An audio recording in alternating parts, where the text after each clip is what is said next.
انتہائی قابل احترام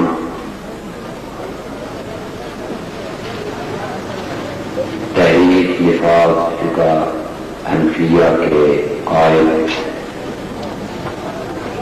مولانا مفتی غلام محی الدین صاحب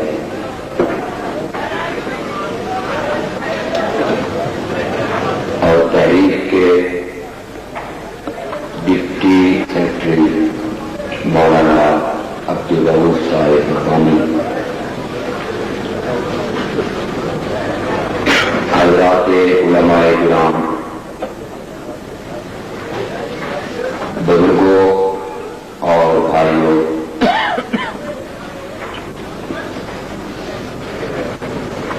کراچی میں پہلی مرتبہ حاضری کا اتفاق ہے اور وہ بھی اس وقت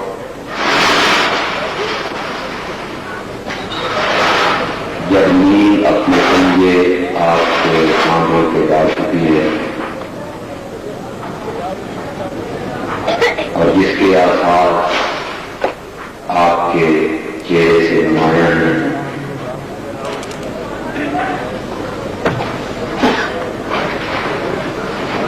آج کا یہ جلسہ عام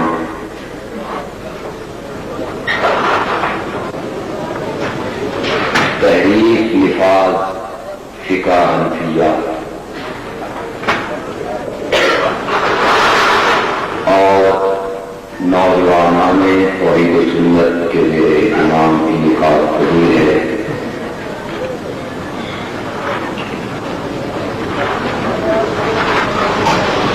ہمارے ملک میں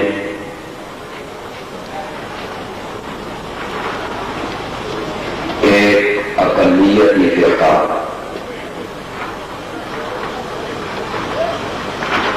عرصہ دراز سے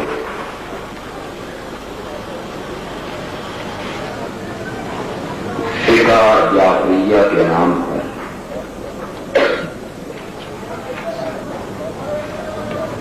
مذہبی اور سیاسی میدان میں موجود ہے۔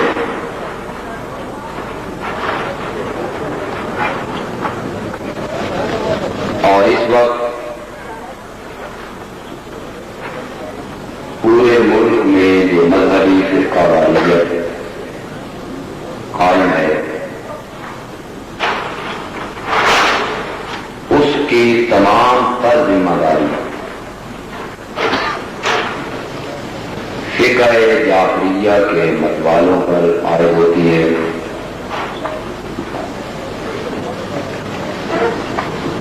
میری اور اس قوم کی بدقسمتی یہ ہے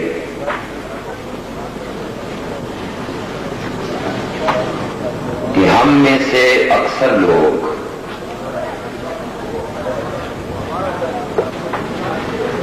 فقہ جعفریہ کے عقائد، نظریات اور عزائم سے ہی واقف نہیں ہیں۔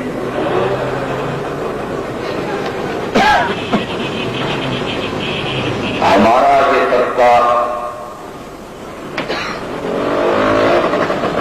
یہ سمجھ رہا ہے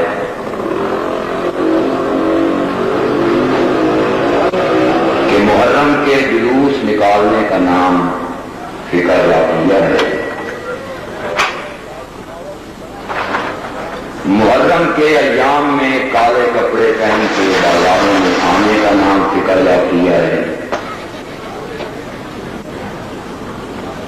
ماتم کرنا، زنجیر زنی اور تیز دھار آلوں سے اپنے جسم کو زخمی کر لینے کا نام فقہ جعفریہ ہے، یا محرم کے ایام میں چارپائیوں کو الٹ دینے کا نام فقہ جعفریہ ہے،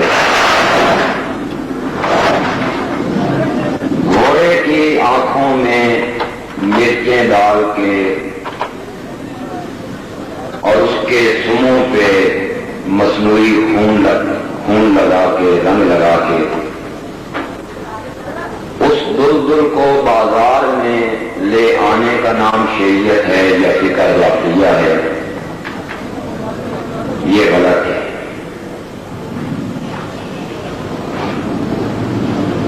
اصل اختلاف جو فقہ جعفریہ اور میرے درمیان ہے، اصل اختلاف جو فقہ جعفریہ اور بریلویت کے درمیان ہے،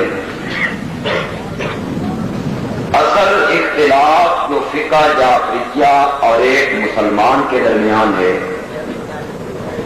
وہ صرف ماتم کرنے پہ نہیں، وہ صرف کالے کپڑے پہننے میں نہیں، وہ صرف سحری اور افطاری کے وقت میں جو معمولی سا فرق ہے اس میں نہیں، بلکہ اصل اختلاف یہ ہے کہ اگر فقہ جعفریہ کے عقائد اور نظریات کو تسلیم کر لیا جائے تو پھر میں بڑے ذمہ دار سٹیج سے اور علماء کی موجودگی میں بڑی ذمہ داری سے اعلان کر رہا ہوں کہ اگر فقہ جعفریہ کے عقائد اور نظریات کو مان لیا جائے تو اللہ کی الوہیت بھی باقی نہیں رہتی، انبیاء کی نبوت بھی مجروح ہو جاتی اور امام الانبیاء صلی اللہ علیہ وسلم کی ختم نبوت بھی محفوظ نہیں ہے۔ قرآن سے ایمان اٹھ جاتا ہے اور پھر فقہ جعفریہ کے ماننے والوں کو ابو بکر اور عمر کافر نظر آتے۔ اصل اور بنیادی اختلاف جس پر علماء نے چشم پوشیوں سے کام لیا اور ہمارے وہ علماء جو کان پہ ہاتھ رکھ کے کربلا کا قصہ اس طرح سناتے ہیں کہ اگر وہ سنیوں کی مسجد نہ ہو تو معلوم ہوگا کہ یہ کسی امام باڑے کے اسٹیج سے تقریر ہوتی، اور آپ کی کراچی میں تو ان کی کثرت، آج بھی ملک کے دور دراز علاقوں میں ان کی تقریریں سنی جاتی ہیں، اور جن کے متعلق میں کہا کرتا ہوں کہ اہل سنت عوام کو جھوٹے واقعات سنا کے امام باڑے کے دروازے تک یہ پہنچاتے ہیں، آگے ذاکر سے کہتے ہیں یہاں تک ہم لے آئے ہیں، اندر تم داخل کر لو۔ میری بات سمجھ آ رہی ہے آپ کو؟ اصل اختلاف جو فقہ جعفریہ اور فقہ حنفیہ کے درمیان ہے، اس کی صرف ایک جز پہ میں بڑے مختصر سے وقت میں بات کروں گا، اور وہ جز یہ ہے کہ پوری ملت اسلامیہ کا یہ متفقہ عقیدہ ہے کہ اس دھرتی پر اور اس کائنات میں، اس آسمان کی نیلی چھت کے نیچے اور اس زمین کے اوپر، ماں کی گود سے لے کر لہد تک اور لہد سے لے کر میدان معاشر تک اور میدان معاشر سے جنت کے دروازے تک اور جنت کے دروازے سے داخل ہو کر ابد الآباد تک، اس انسانیت میں اگر کوئی شخصیت چھوٹے بڑے گناہوں سے معصوم اور پاک ہے تو وہ صرف انبیاء کی شخصیت۔ اسی طرح بات انبیاء ہیں جن سے کبھی بچپن میں کبھی گناہ نہیں ہوا، کبھی جوانی میں ان کا دامن گناہوں سے آلودہ نہیں ہوا، اور جوانی جو بڑی مستانی ہوتی ہے، اس جوانی کے ڈھلنے کے بعد بھی پیغمبر پہاڑ کی چوٹی پہ آ کے اعلان کرتا ہے کہ میں نے تم میں بچپن گزارا، تم نے میرا لڑکپن دیکھا، میں نے تمہارے ساتھ مل کے بکریاں چرائیں، تم میرے جوانی کے یار ہو، اور جوانی کے یاروں سے دوست کی باتیں پوشیدہ نہیں ہوا کرتی۔ میری جلوت، میری خلوت، میرا دن، میری رات، میری صبح، میری شام، میری شادی اور میری غمی، میرا دکھ اور میرا سکھ، میری تجارت اور میری معیشت، میری امانت اور صداقت اور دیانت، یہ زندگی کے 40 سال تمہارے سامنے ہے۔ اس میری سفید چادر پہ تمہیں کوئی گناہ کا داغ نظر آتا ہے؟ پیغمبر کے سوا یہ اعلان کرنے والی شخصیت، یہ ہمارا عقیدہ، حضرت ابو بکر یہ اعلان نہیں کر سکتے۔ کوئی بھی معصوم نہیں ہے انبیاء کے سوا، اور اگر علماء اجازت دیں تو میں یہ بات کہوں گا کہ انبیاء بھی جب گناہوں سے معصوم ہوتے ہیں تو ان کی پشت پر بھی دست قدرت ہوتا ہے۔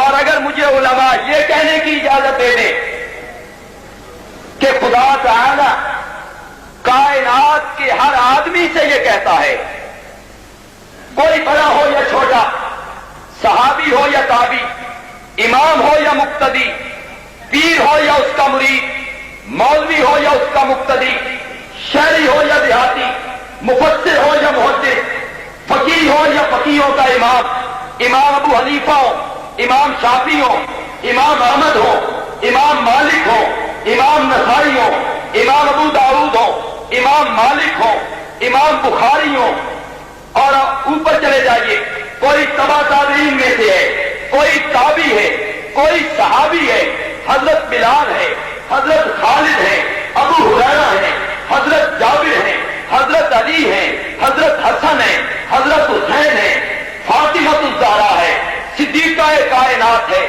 حضرت عثمان ہے، حضرت عمر ہے۔ چھوڑیے ان سب کو، وہ جو انبیاء کے بعد سب سے افضل ترین شخصیت ہے ابو بکر صدیق ہے۔ اللہ کائنات کے ہر آدمی کو خطاب کر کے کہتا ہے کہ کان کھول کے سنو، تم نے گناہوں کے قریب نہیں جانا۔ ابو بکر سنو، تم نے گناہوں کے قریب نہیں جانا۔ فاروق اعظم سنو، تم نے گناہوں کے قریب نہیں جانا۔ ذوالنورین سنو، تم نے گناہوں کے قریب نہیں جانا۔ حیدر کرار سنو، تم نے گناہوں کے قریب نہیں جانا۔ عائشہ سنو، تم نے گناہوں کے قریب نہیں جانا۔ فاطمہ سنو، تم نے گناہوں کے قریب نہیں جانا۔ ساری کائنات کو خطاب کر کے اللہ کہتے ہیں تم نے گناہوں کے قریب نہیں جانا۔ لیکن جس وقت پیغمبر کی باری آتی ہے اللہ انداز بدل دیتا ہے، پھر اللہ یوں نہیں کہتا میرے نبیوں تم سنو، تم نے گناہوں کے قریب نہیں جانا۔ نہیں نہیں، وہاں اللہ فرماتا ہے گناہوں تم کان کھول کے سنو، تم نے میرے نبیوں کے نزدیک نہیں جانا۔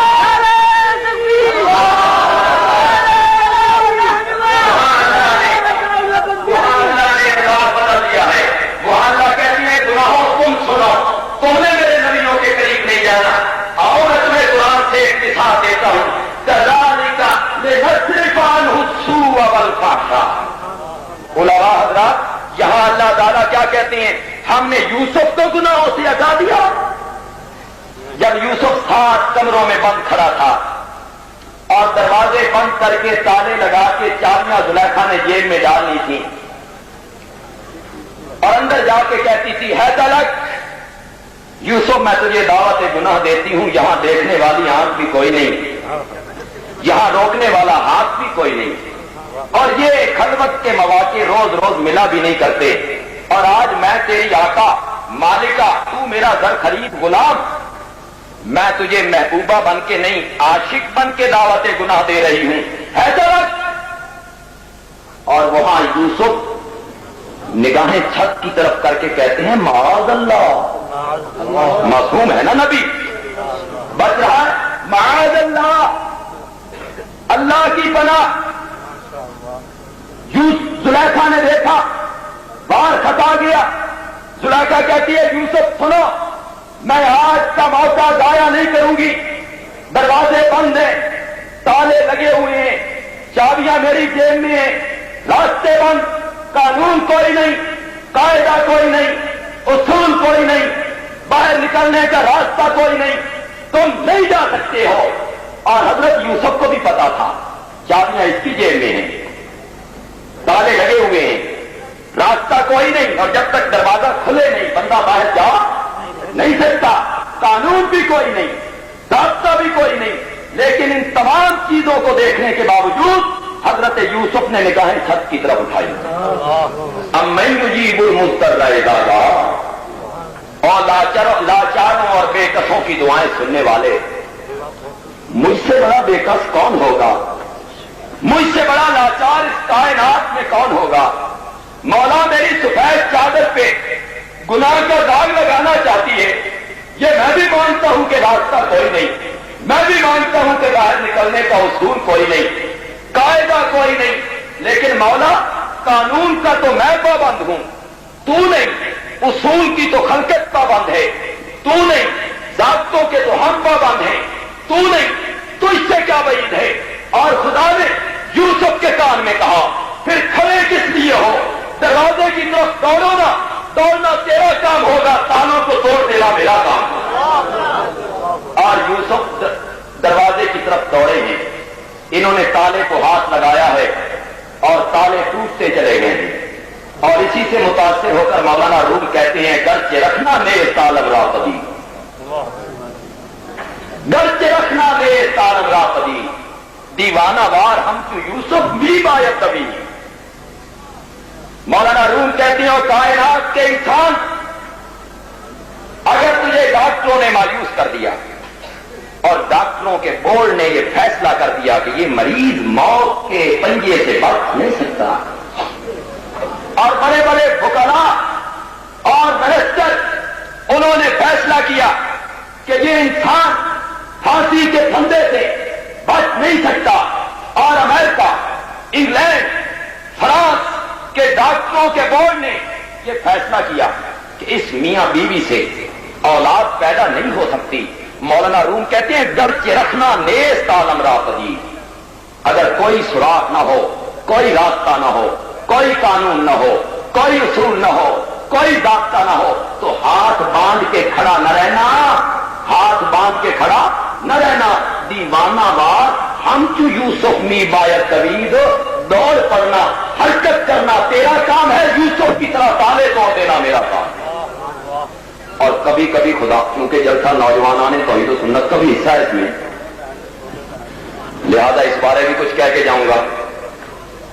اور کبھی کبھی اللہ اپنے قانون توڑ کے قدرتوں کے مظاہرے کیا, قانون توڑ دیتا ہے.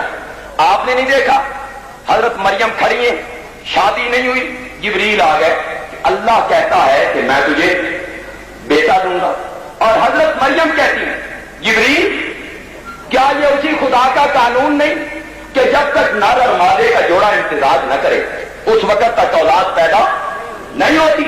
اس کا قانون اپنا بنایا ہوا, میری شادی نہیں ہوئی, بلام جم فصلی بشر, مجھے کسی انسان نے آج تک ہاتھ نہیں لگایا, یہ اولاد کس طرح ہوگی. اور جبریل کہتا ہے, کالا ربوں کے ہوا علیہ حیر, کالا ربوں کے ہوا علیہ. اس سے پچھلی آیت کی طرف جائیے, جبریل کہہ رہا تھا میں تجھے بیٹا دوں گا, میں تجھے, یہاں سے ہمارے مہربانوں کو دلیل مل گئی, ڈوبتے کو تنکے کا سہارا. کہنے لگے دیکھو جی جبریل بیٹا دے رہا ہے, جبریل کہہ رہا ہے کہ میں تجھے کیا دوں گا. اور اصل جبریل کے متعلق بیٹے کا خیال نہیں ہوتا مولوی کے ذہن میں, مولوی کے ذہن میں یہ خیال ہوتا ہے جبریل بیٹا دے سکتا ہے, یہ قرآن کہہ رہا ہے. لوگ کہتے ہیں ہاں جی دے سکتا ہے. اچھا جبریل دے سکتا ہے تو پھر نبی نہیں دے سکتے, پھر نبی دے سکتے ہیں تو پیر نہیں دے سکتے, اور جو پیر دے سکتے ہیں تو پھر مولوی نہیں دے سکتے, اور اگر اور مولوی دے سکتے ہیں تو میں نہیں دے سکتا. دلیل جبریل سے آنا یہاں سے, اور مولوی دے سکتے ہیں میں نہیں دے سکتا. کہ جبریل کہہ رہا ہے میں بیٹا دوں. اب مریم کہتی ہیں انا یکون لی غلام,